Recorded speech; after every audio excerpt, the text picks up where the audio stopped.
And we're back, Squidly's talk show with a special guest we've had on the show before about 7 years ago. That's right. Put your hands together for Mr. Benjamin Fryer. Yay! Woo! Ben, nice to see you. Rehab's done well for you. You look good. You look trim. So, tell me, what's new? What's going on in the life of Ben Fryer? Well, my PO officer says I need 6 months of pure cleanness. So that's not going to happen. So what's Plan B? No, well, I'm gonna make sure to drink none of your special coffee. And, Okay. Yeah. Well, I know. tell me about that.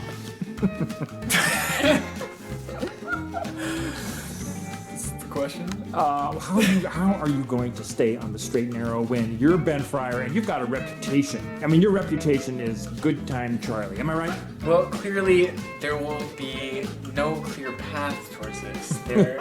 No, it's going to be work every day, isn't it? It's gonna be a lot of grinding, academically, mentally, Spiritual. physically. Obviously, we have our sights set on becoming the next president of the United States. Wow. You know, I always say aim high. So you're at the University of Oregon right now. Is that correct? That is correct. And you are in your sophomore year, correct? Correct. And so you had a year under your belt before this terrible global pandemic. Is that correct?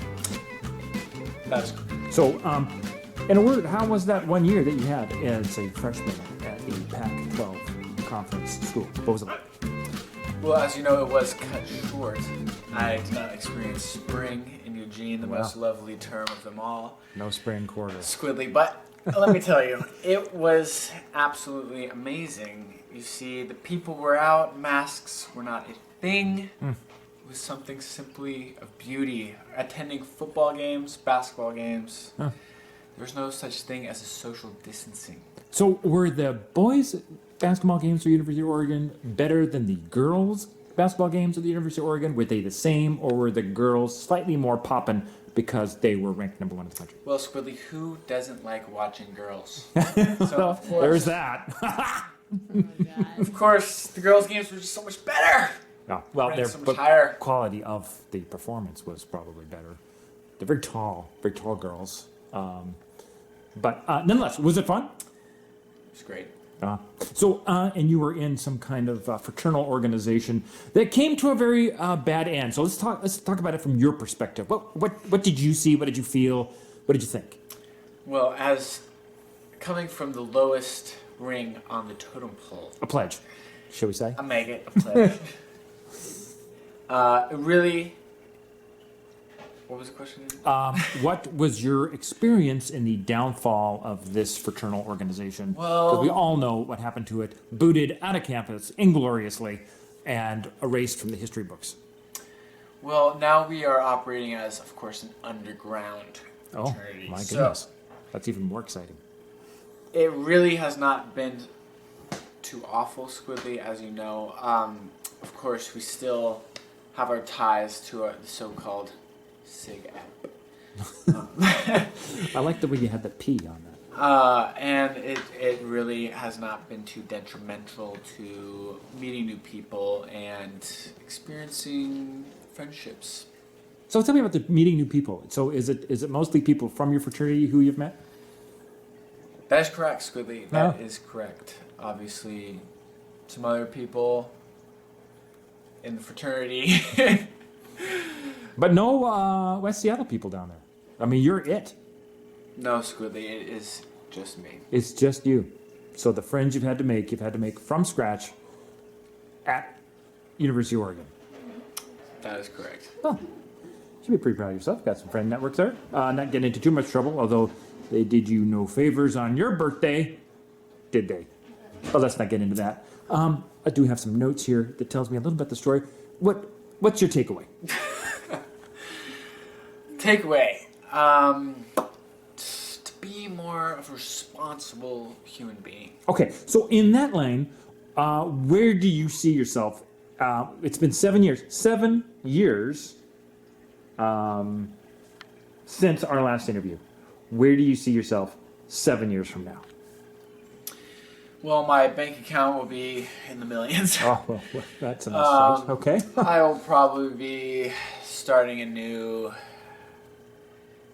commerce company, obviously based in London, doing huge business and just getting to know some people, making ties, political, economical, academical.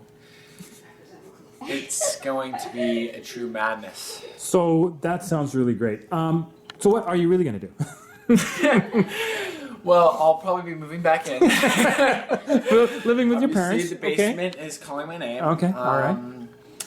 And so are we talking business? Are we talking politics? Are we talking commerce? What's the that is professional to athletics? Be decided, Squidly. Who is to know their true potential at this point? Yeah. Obviously, what is going to be more realistic is probably something in between the millions in my bank account and the basement of my childhood home. So somewhere between the basement of the childhood home and the millions in your bank account, that's where you see yourself. I could see that being a potential in your spectrum. Okay. All right. There's some background noise that's happening in studio, which is very, very distracting. I believe I had a restraining order out on that one. Can we get security in here? Anyway, so Ben, what's the next year look like? Are you going to stay in the same group with your friends down there in Eugene? You're all going to go your different ways. You're going to get an apartment. You're going to stay in Eugene. What's happening? Squidly, you're asking questions that are beyond my scope. I know, they're such good questions, too. I simply don't have the answers to these questions. We're going to continue to strive for greatness. Obviously, the commitment to excellence is still installed. Just win. Of course, Squidly, I can't give you a straightforward answer. So that's very evasive. Thank you for that. What is your favorite movie? Well, my favorite movie. I don't watch many of those. No. So. How about TV show? How about syndicated? Ferris Bueller's Day Off. Oh God, that movie's terrible. That movie is a fantastic film. I recommend all the watchers to check that out. And oh boy. So music. What's on the playlist right now? Well, we're getting into some of Dad's old classics, of course. Okay. I hear he's got great taste in music. What's that? Well, only that's what I heard. Partially. It really takes. The Street was saying. You're gonna have to really fine tune it. Of course. There's artists like Tame Impala that I'm hoping to see in person this summer. You got your classic English grime scene. You may not know, of course, Squidly. It's a bit over your head. Oh. Our next guest has wandered in on studio. I think that's a little rude. Your segment isn't over yet. So a lot of different things. What's grimes? Is that a thing? Is that a genre like ska? You said English grimes. Grime. Grime? Just What's grime? grime. Just grimy or grime? Just grime. What is grime? Is it a style? What is it? It's just an English type of rap hip hop that really encapsulates the culture. I've never heard of such a thing. So, well, next year, what's next 6 months for Ben Fryer? He's going back to Eugene here in a few days. Got New Year's Eve, 2021 coming up. We're hoping for better than 2020. It's not hard to do. I mean, we're at rock bottom here, basically. So, but 2021, what's your expectations? What's your prediction? Give me 3 predictions. 2021 is going to be 2021, Ben. 3 predictions. Amazing. Okay. I'm going to start off with that. How about a little more specific? Summer 2021 will be mask free. Mask free. Free. Okay. We're looking forward to more academic progress in the next 2 terms. That's always welcome to see. We're looking forward to a possible internship over the summer to broaden my horizons. That's always good. Of course, some money in the pocket would be appreciated as well. That's what I foresee. Okay. Well, it sounds like a good time in 2021. Ben, thanks for coming by. Squidly Stock Show. And we will see you in 2028.